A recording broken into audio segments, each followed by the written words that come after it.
Item L, Robin Hensel requests, why promote diversity? You want to speak on that, please, for a couple minutes?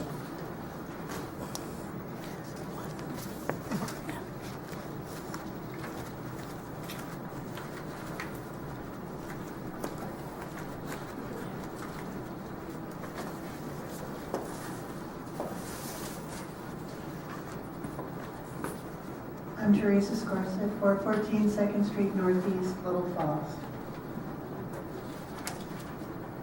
I'm here to talk about economic prosperity and the health, economic, social, and spiritual health of communities. Diverse local economies are good at meeting local needs and tend to add as much value as possible before exporting goods and services. They keep money circulating in the community, stimulating the economy and creating new economic niches. They are made up of mixed-use, economically diverse, human-scale neighborhoods.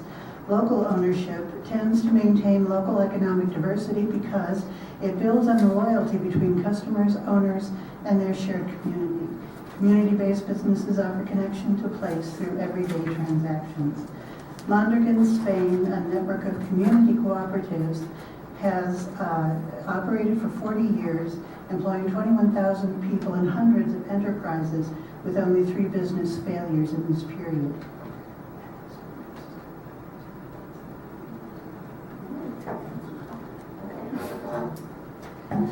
Local communities, local economies also benefit from local currencies and trading systems.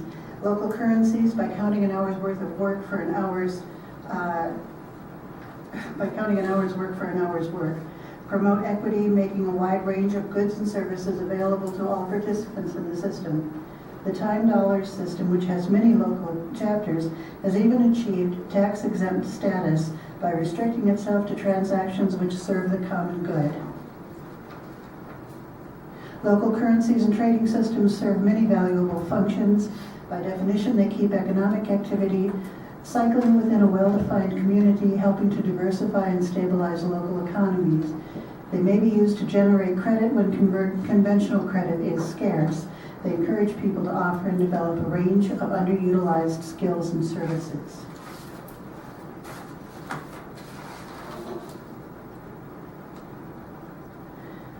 Arts and culture strategies help to reveal and enhance the underlying identity, the unique meaning, value, and character of the physical and social form of a community.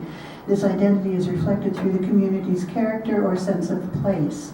A community's sense of place is not a static concept, rather it evolves and develops over time, reflecting the spectrum of social values within and around the community. In this way, the community character of a city, county, town, or neighborhood can be seen as a story or narrative of a place. Planners and community members can come together to reveal and burnish this narrative through an articulation of the historic, cultural, economic, and cultural context of the community, a commitment to the reinforcement and enhancement of the community's identity, and the implementation of policies, regulations, and incentives that support and enhance this evolving identity. A creative community vision can continuously evolve and embrace new ideas while balancing the inherent conflicting nature of past, present, and future community values and culture. Such a vision must reinforce and embrace the changing climate, culture, and character of a place. Arts and cultural programming plays an important role in providing education about the historical, cultural context of a community and in providing opportunities for participation in community life through festivals, events and performances, interactive classes and workshops, and a variety of other activities.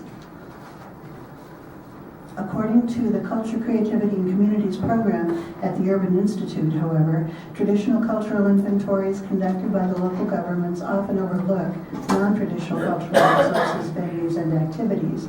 Cultural inventories typically focus on cataloging the variety of arts, natural and archaeological resources, and describing traditional arts and cultural sites such as theaters, galleries, and other performance or exhibition venues.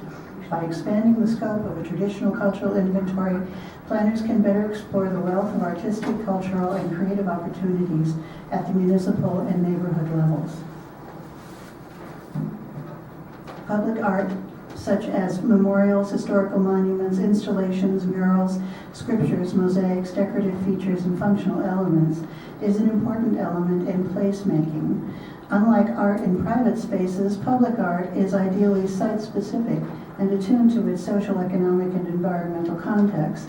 Public art can contribute to urban design and the revitalization of civic infrastructure, enhance and personalize public space, comment on environmental and social conditions, and activate civic dialogue.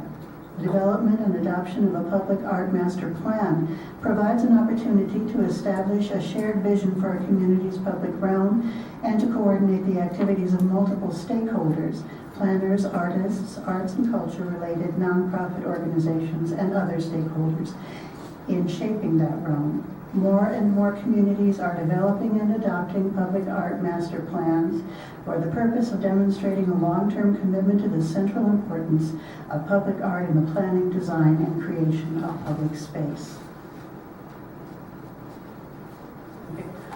And finally, arts and cultural programming provides education about the historical and cultural context of a community and opportunities for participation in community life through festivals, events, and performances, interactive classes and workshops, and a variety of other activities.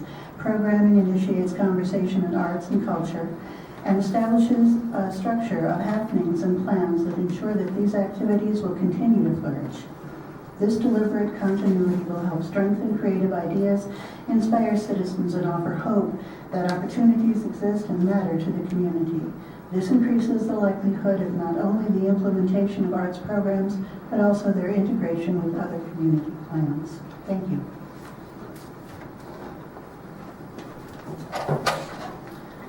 Robin Hensel, 807 First Street Southeast. Culture refers to a group or community which shares common experiences that shape the way for its members to understand the world. It includes groups that we are born into, such as race, national origin, gender, class, or religion. It can also include a group we join or become part of.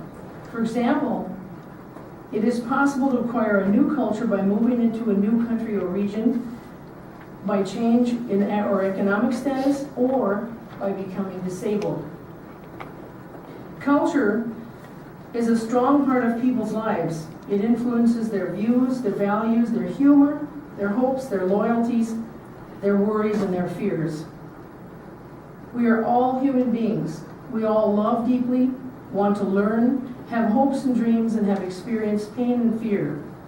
The importance of understanding culture in community building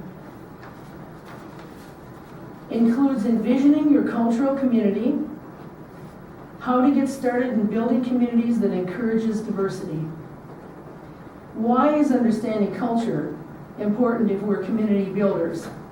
The United States is becoming increasingly diverse. By the turn of the century, 1 out of every 3 Americans will be a person of color.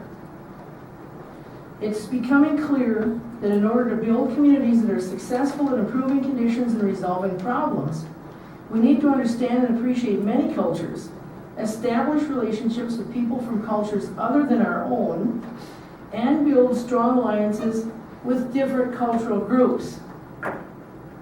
Additionally, we need to bring non-mainstream groups into the center of civic activity.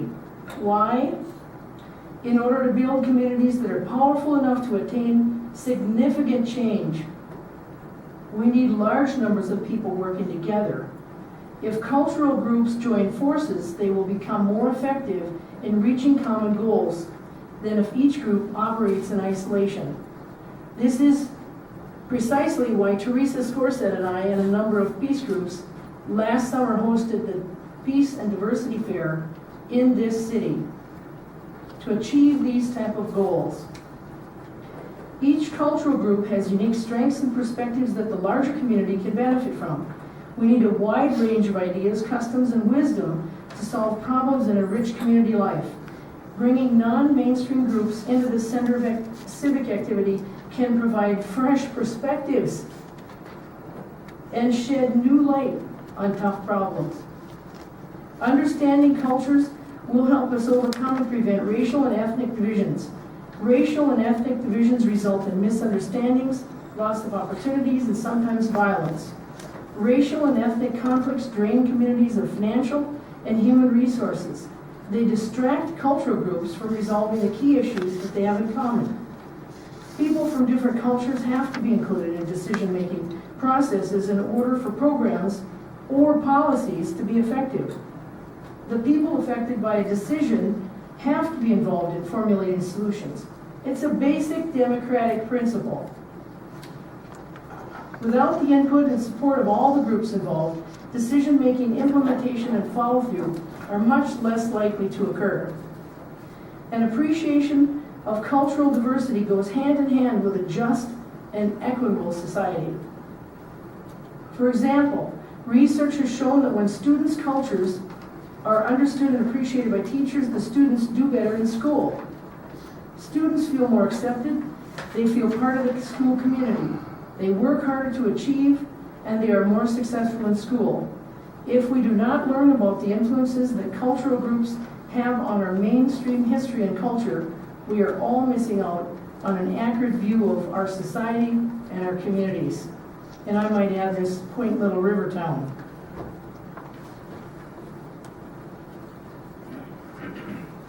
Thank you. I'm not finished yet. Our nation's motto is E pluribus unum, out of many one. The changing ethnic texture of the United States intensifies the challenge of educating citizens and creating an authentic unum that has moral authority. An authentic unum reflects the experiences, hopes, and dreams of all the nation's citizens. Should have been dreams. There was a typo there. An imposed unum, the kind that has existed throughout most of the nation's history, reflects one dominant cultural group. Our challenge as the new century begins is to establish an authentic unum that has moral authority and yet create moral, civic, and just communities in which citizens from diverse racial, ethnic, and cultural communities will participate, to which they have an allegiance. Each of us can build the kinds of communities we dream of in our families, organizations, institutions, and neighborhoods. We can insist we won't remain isolated from those who are different from ourselves. We can transform our neighborhoods, institutions, and governments into equitable, non-oppressive, and diverse communities. Thank you for your time.